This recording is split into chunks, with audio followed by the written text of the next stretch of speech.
Well, I've got to admit defeat, guys. After 3 years with these bees, they've finally beaten me into submission. I mean, I've always copped the odd sting or two here and there while I do my inspections in shorts and t-shirt, and most times a veil. But lately, they're so strong and defensive that I can't even open the hive without them lighting me up like a firecracker. So I've done the unthinkable. I've gone and bought myself some protective equipment. So I'll go and put the superhero suit on and we'll go in and have a look.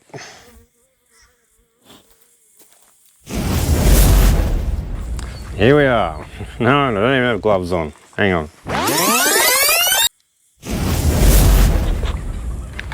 Feel like I'm about to go into a nuclear power plant or something. But anyway, this is what we've got. This is what we need. So we'll go in and see what they're like today.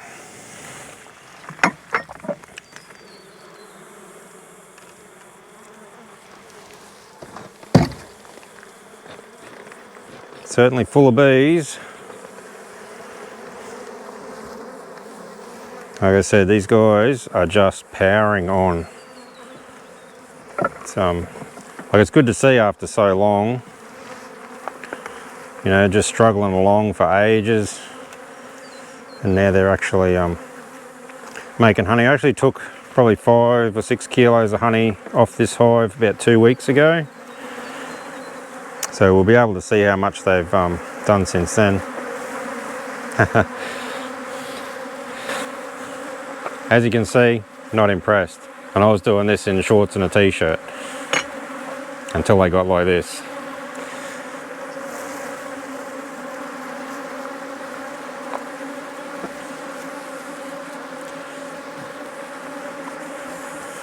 Now there is a few reasons why they are suddenly defensive like this.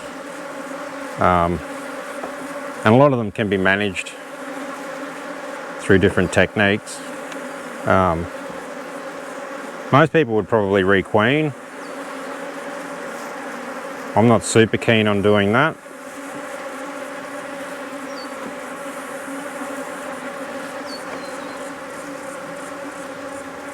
There's one thing you've got to remember. I leave this hive pretty much do whatever they want to do.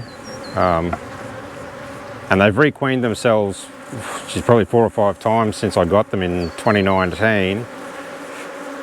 So for all intents and purposes, it's practically a feral colony that's in this hive. There's no selectively bred genetics.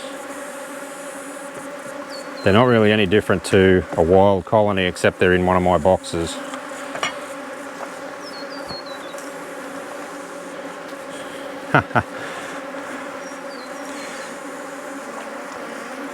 Now this here, I don't know which way you can see it better. This was a bar that I harvested 2 weeks ago when I was in here, and they have just packed that chock-a-block full of honey again already.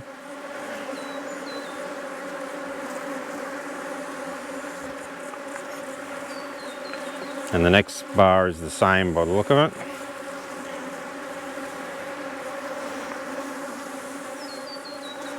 That's another one that they'd only just started building on a couple of weeks ago.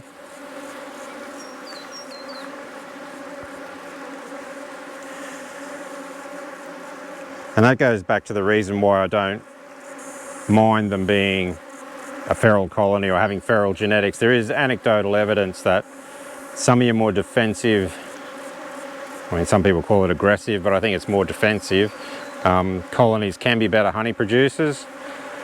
They can be more resistant to diseases in your local area, because if you think about it, natural selection helps to shape the genetics of your wild colonies, and when your queens go out and mate, like when a colony requeens itself, they're combining with whatever genetics are prevalent in your local area.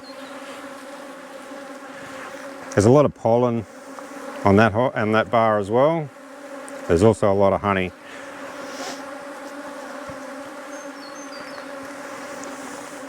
And a little bit of brood down the bottom there. So I couldn't harvest this for honey because it's so full of pollen. But one of the advantages of having this piece of dowel that runs down the middle, I could actually harvest this other side because it's all honey. And I can cut that out and this other half remains structurally sound. So I can harvest half a bar at a time, which is pretty cool.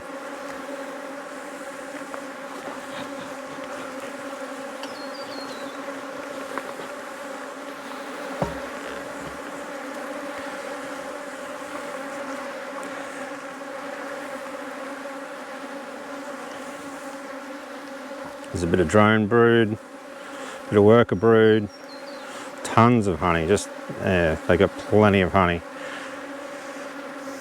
I'm not expecting to harvest more honey today.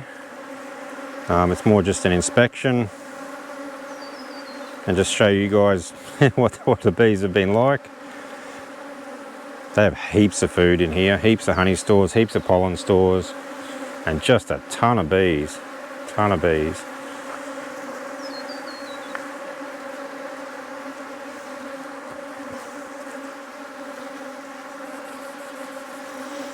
There's a queen cell on that one. I don't think it's capped. Not too concerned either way. I sort of pretty much let them do their own thing. You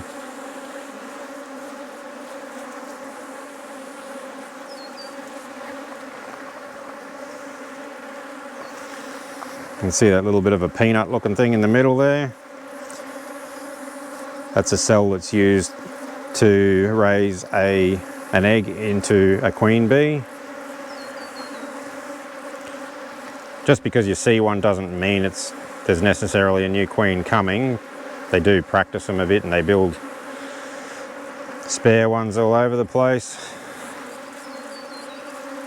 Drone brood, tons of honey. So I may even take a little more honey today. Not sure, we'll see what's in the rest of the hive.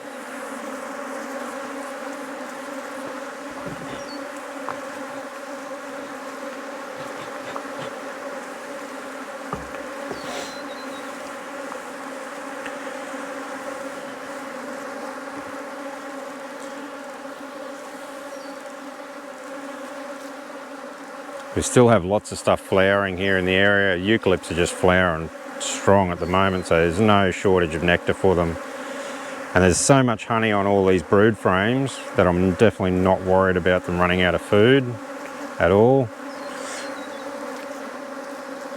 It's a nice brood frame there. Whole heap of brood, honey up the top, and some good pollen stores there as well.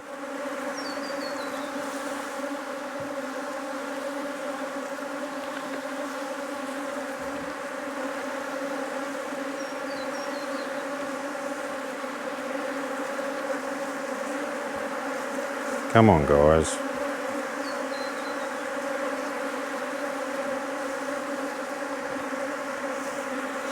I will monitor how these bees are over the next little while, and if they do become too much of a problem, I'll probably have to look at requeening maybe. I mean, most of the guys you see on the internet, you know, they tell you that top bar hives are so quiet and you can just inspect them with no protective equipment, but I tell you what, I've been doing that and I've had no issues, but I defy anybody to come and get in this hive as it is at the moment with no gear. And I tell you what, you wouldn't be looking real good at the end of it.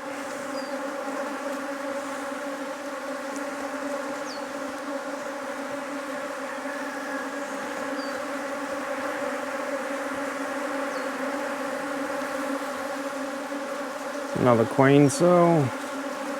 That's actually capped by the look of it.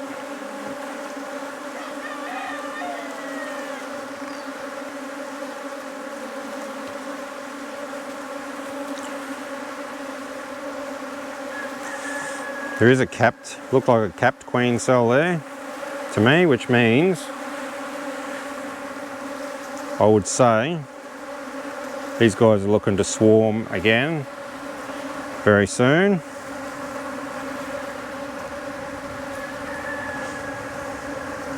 Once they've made the decision to swarm like that, there's not much you can do about it, but I can probably if I have room.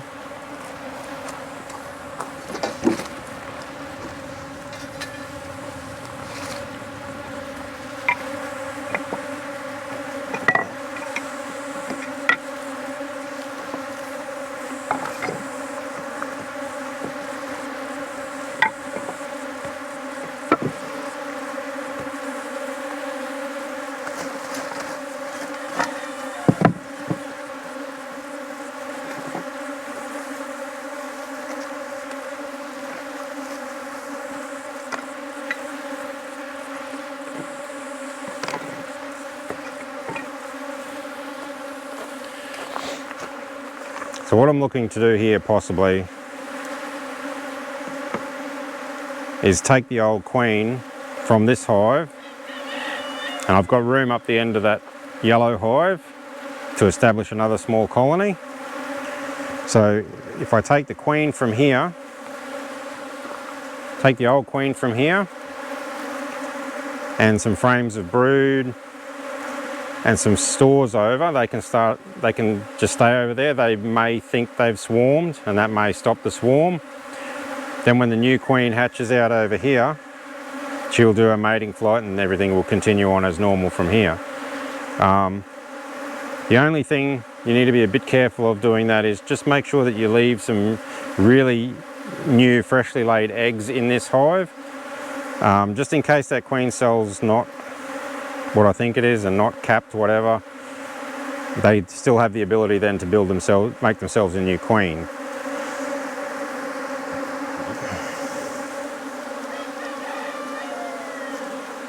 There's a queen cell there too. The hardest thing though would be to find the old queen. That's going to be a mission and a half. To do an about face here.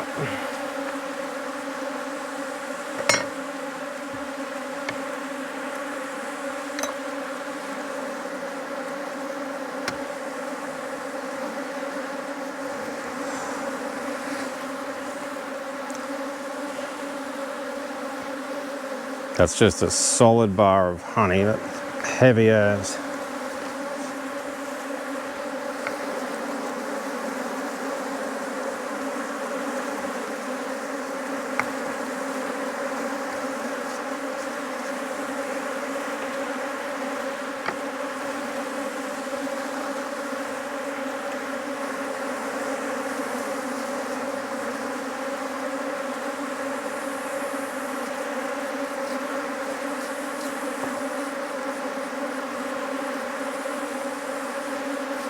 I do have a bucket,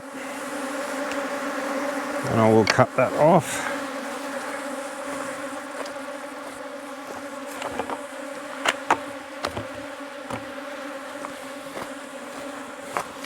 It's near impossible to do this without ending up with bees in there when they're like this, but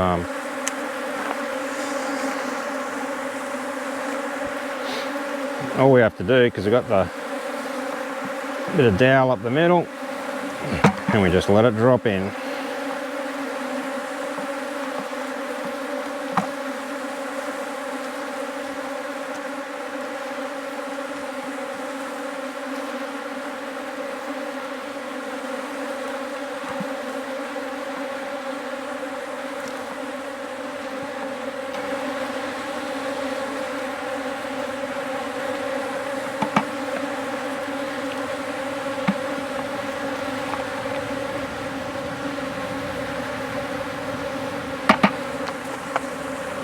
Just get the lid back on the bucket as quick as we can, because we don't want too many bees to end up in there.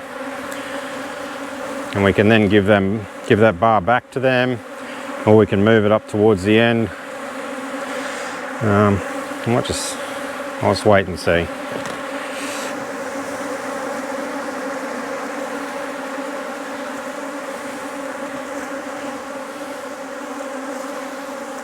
That's another one of all honey.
Righto, we'll have another quick look for the queen. If we can find her, we will take her. If not, I dare say we are in for a swarm sometime soon.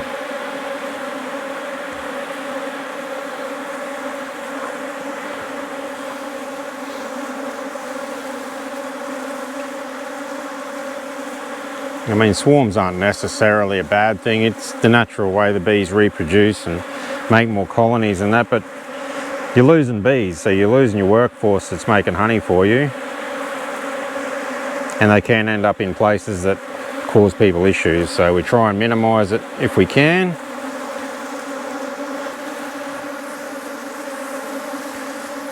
So while we're looking, I'll just touch on what I am doing with these bees in the future.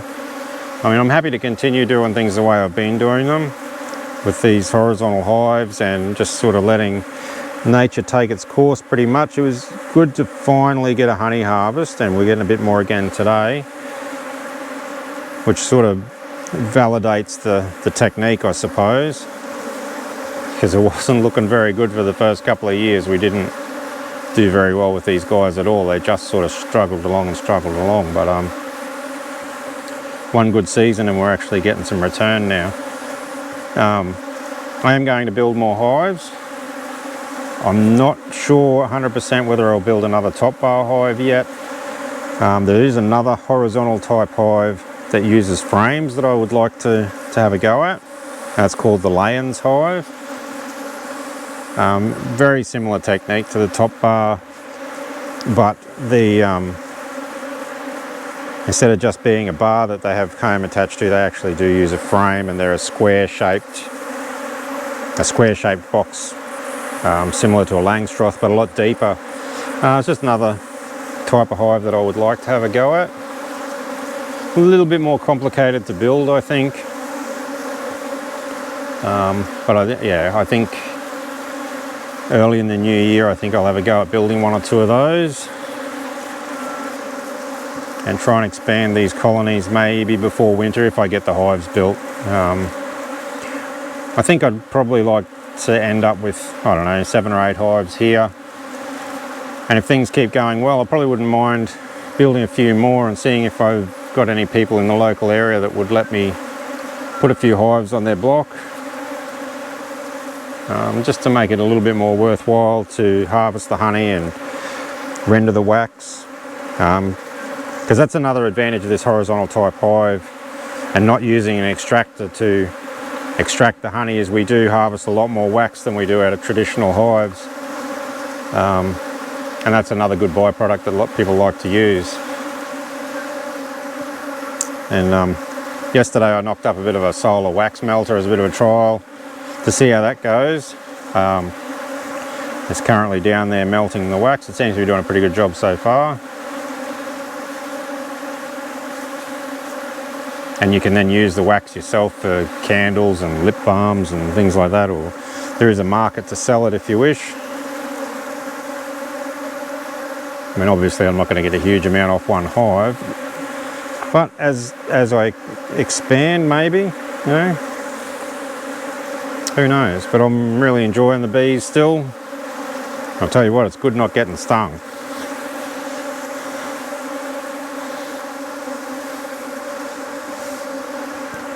So I'm really happy with this suit. And still no queen bee. So we may not even see her, I don't think. So we're just going to have to put up with the swarm.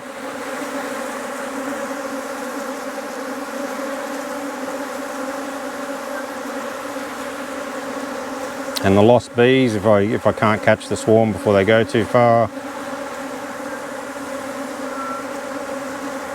Yeah, it's just part and parcel of it, I guess.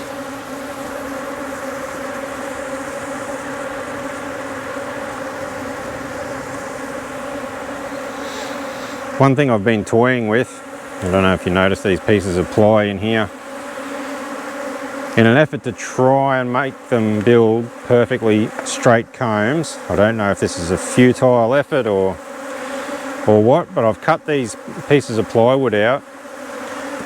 Now they're not quite in the same shape as the hive like a follower board would be, but they have this little B-space notch cut out on each side. So they pretty much resemble the actual size and shape of the comb that they build, and I'm putting these in between the bars. So my theory is that the bees should build perfectly straight combs. I don't know. So far it hasn't been very successful because they don't seem to want to push past the plywood, even though there's the same amount of gap between here and the side of the hive as there would be on a honeycomb.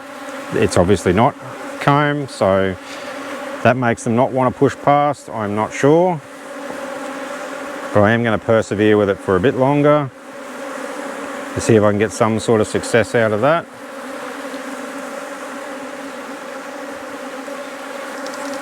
And one thing I don't like about them being so flighty and defensive, you can't help but squash some bees. They're just everywhere, you just cannot avoid it. And part of the reason I went for the top bar hive was because they are not supposed to be this flighty, they're not supposed to be this defensive, and you can avoid a lot of the casualties that you get with other hive styles, but the way they're at the moment, that's not the case. Like I said, I'm happy to let nature do its thing for now. Rightio, so my inspections are done for the day. A bit disappointed I couldn't find the queen in the green hive to maybe do a split on them and perhaps stop them from swarming. Chances are they're going to swarm in a few days maybe. Issue is I probably won't be here to catch them. What do you do? Yeah. Anyway, I got some honey to strain out. I have a bit more wax to go in the wax melter. They might even end up with a nice little wax harvest as well. If anybody wants to have a look at the wax melter and how that works, I'll do a video on that. But yeah, that's it for our inspection today, and thanks for watching. I'm going to get out of my superhero suit now.